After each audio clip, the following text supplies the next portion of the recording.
Jean-Luc Grondin maîtrise cet art avec perfection, sachant animer au sens de donner une âme véritablement à ces oiseaux.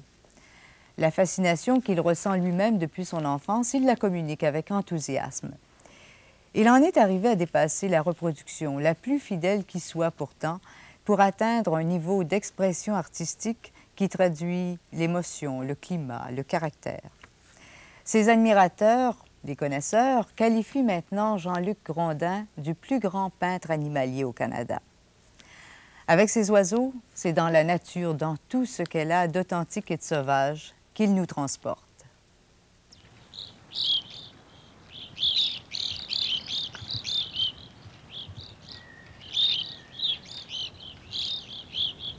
Il y a beaucoup de peintres animaliers qui se sont spécialisés dans la reproduction, la peinture d'oiseaux.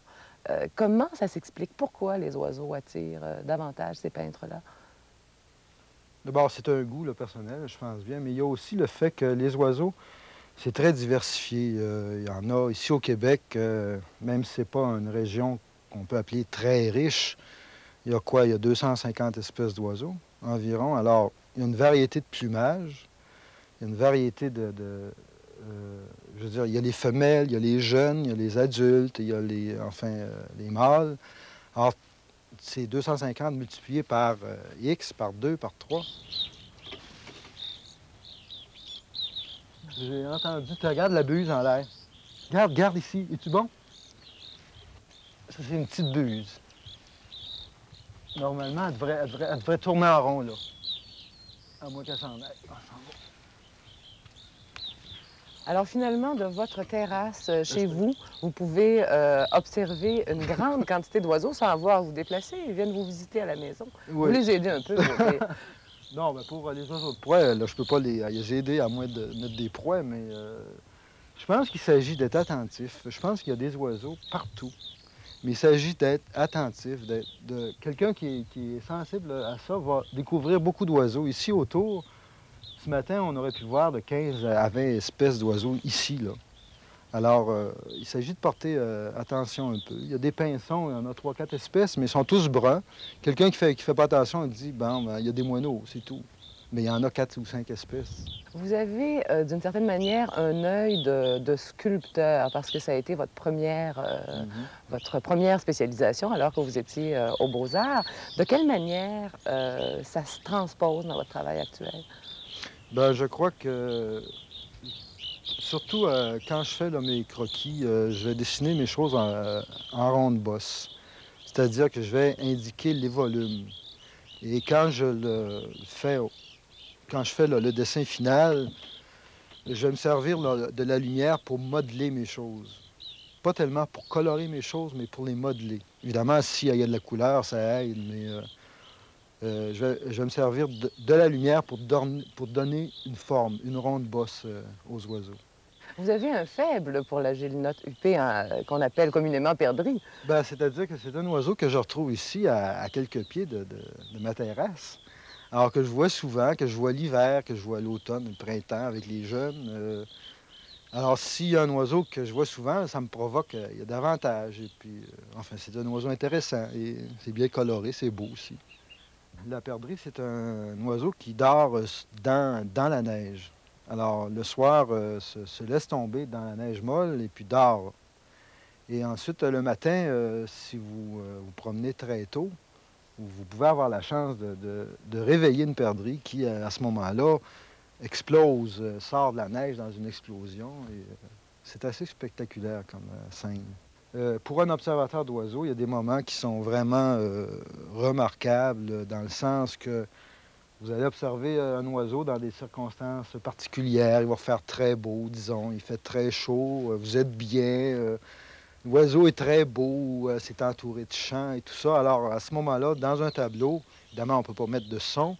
J'aimerais bien, mais il y a une atmosphère que j'essaie de rendre, entre autres. Je pense aux hirondelles, entre autres, là, les après-midi d'été chauds. Il y a plus que de l'observation visuelle. On sent aussi comment vous vous sentiez à ce moment-là presque. Ben ça, enfin, j'essaie de rendre cette impression-là là, que j'ai eue d'un moment précis là, Enfin, c'est pas seulement la vie, là. Il y a des oiseaux, il y a les saisons, enfin, tout ça aussi. J'aimerais qu'on regarde un peu l'évolution de votre travail au fil des mois. Bon, ici, j'ai les croquis qui ont servi pour le Grand Pic. Bon, d'abord, je travaille sur la peau, directement avec la peau d'oiseau, ici. Alors, au début, j'essaye de, de dessiner l'oiseau sous tous les angles possibles pour être capable de vraiment de posséder mon sujet. Alors, je vais faire une série de croquis de détails, de tête, de queue, comme vous voyez ici. Alors, là, je vais dessiner jusqu'à ce que j'en vienne à connaître l'oiseau à peu près par cœur, de ses principales caractéristiques. Alors, Ça, c'est la période de familiarisation. oui, c'est pour bien connaître mon sujet. Alors, alors je dessine l'oiseau sous différents angles. De tête, disons que c'est la tête qui est très importante aussi dans ça. Alors, là, ensuite, quand j'ai l'impression que je possède mon sujet, là, je vais essayer de trouver la pose qui convient le mieux, ou qui convient la mieux. Et là, vous commencez des études de mouvement. Oui. Là, disons qu'au départ, je sais approximativement qu'est-ce que je veux faire. Alors, j'essaye de trouver une pose qui va mettre en évidence, qui va mieux mettre l'oiseau en évidence. Alors, à partir de ça, là, je fais une série de croquis. Là, ici, je voulais faire l'oiseau au moment où il décroche du tronc. Et puis, en même temps, je voulais montrer l'intérieur des ailes, et puis je voulais qu'on voit bien la tête aussi. Alors, j'ai fait une série de croquis jusqu'à ce que il y a un croquis qui commence disons, à ressembler à ce que j'avais là, dans la tête. Il y a des retours en arrière aussi. Alors là, le croquis final s'en vient. Je suis arrivé à peu près à ça ici. Celui-ci me satisfaisait, disons, en partie. Alors j'ai continué. Alors là, je suis arrivé à une pause. Je voulais avoir cette pose-là. Alors, à partir de ça, ici, j'ai fait un croquis qui est très là. Il est détaillé avec le détail de plume. La tête n'est pas au point ici encore, mais disons, la pose générale va rester comme ça. En tenant compte aussi là, de l'éclairage sur l'oiseau. Alors, après ce croquis-là, là, je fais des croquis finaux qui vont me servir, que je vais décalquer sur le tableau, avec détails de plumes précis, le nombre de primaires, secondaires, et puis, enfin, tout. Là, ça c'est à peu près le croquis final, avec un changement de tête. Et alors là, à ce moment-là, vous êtes satisfait parce que toutes les caractéristiques importantes sont mises en évidence. Les pattes, entre autres, qui sont spéciales. Oui, les pattes, ça, je garde ça pour le dessert. Disons, c'est peut-être le moins intéressant à faire, mais c'est très important. Ah oui. Alors, après ça, là, je vais faire des études de couleurs à partir toujours de la peau d'oiseau. Et des détails d'ailes aussi qui vont m'être utiles pour le tableau final.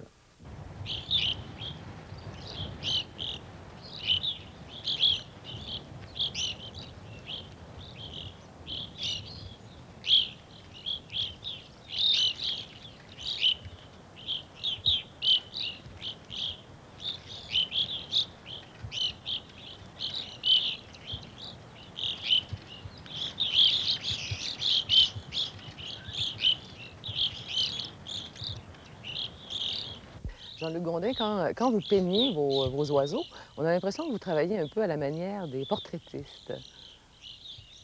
Bien, c'est ce que j'essaie de faire. Et d'ailleurs, c'est une des choses que je reproche à beaucoup de peintres animaliers, dans ceux que je connais, c'est de ne pas vraiment saisir toujours le caractère là, de l'oiseau. Chaque oiseau ou chaque espèce d'oiseau a un caractère bien particulier, même des espèces qui sont voisines.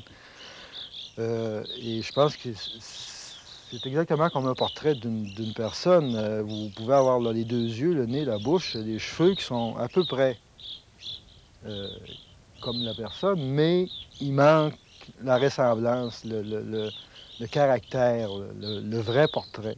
C'est une série de subtilités qui fait qu'un oiseau l'allure là, de l'oiseau va être légèrement différente d'une autre espèce. Je pense par exemple comme le merle qui est apparenté aux grives. Le merle a vraiment une façon de se poser qui est légèrement différente des grives, même s'ils sont très parents ensemble. Alors il y a une subtilité. Des fois, je vais le réussir, mais sans trop savoir pourquoi. C'est pas du hasard, mais je pense qu'il en rentre un peu dans ça. Pourquoi vraiment dans un tableau, je vais vraiment attraper le caractère là, de l'oiseau. Je ne sais pas trop pourquoi, mais des fois, je sens que je l'ai, des fois, je l'ai moins. Et des oiseaux qu'on connaît plus ou qu'on connaît moins, un oiseau que je connais plus, je vais être plus difficile. Je vais travailler plus à essayer de rejoindre cet objectif-là. Jean-Luc, vous faites très peu de tableaux dans une année, 6, 8, 10 peut-être. Et ça fait très peu de temps que vous êtes dans ce métier-là, dans ce domaine-là, 4-5 ans. Alors, est-ce que c'est pas difficile de se faire connaître quand on produit si peu? Question piège. Faudrait que je dise que je suis bon. Ben oui, sûrement, puisque de toute façon, dès que vous avez une œuvre terminée... non, je pense que je suis assez habile. Et puis, j'ai réussi... disons, j'ai peut-être fait du travail discret pendant les premières années. J'ai fait beaucoup de noir et blanc. Alors, ça m'a probablement permis de prendre de l'expérience, de prendre de l'habilité. Et quand j'ai commencé à faire mes tableaux en couleur, à ce moment-là, j'avais déjà quand même pas mal là, de métiers, ce qui m'a permis probablement de percer tout de suite. Oui. Maintenant, percer tout de suite, ça fait quand même 20 ans que je dessine, ou 15 ans que je dessine des oiseaux. Ça semble subi comme ça, mais il y a une longue expérience derrière ça. Oui, oui. Mais il y a juste de grosses compagnies qui peuvent s'offrir vos œuvres ou des particuliers fort riches. Mais je pense que pour démocratiser un peu votre art, vous vous intéressez au marché de la reproduction. Ce qu'on appelle photoreproduction. Oui. Mais en fait, est-ce que c'est vraiment pour vous une façon de démocratiser votre art? Comment vous envisagez ça? Ça me fait penser, on pourrait faire une comparaison avec un écrivain qui publie en livre de poche. Disons que la reproduction permet d'être vue par beaucoup plus de personnes que, par exemple, quelqu'un qui a beaucoup d'argent va se payer un bon tableau, va l'accrocher chez lui et ça reste là. Tandis qu'avec des reproductions en tirage limité quand même, mais ça permet des gens qui aiment beaucoup le tableau de se payer une reproduction qui se rapproche beaucoup de l'original.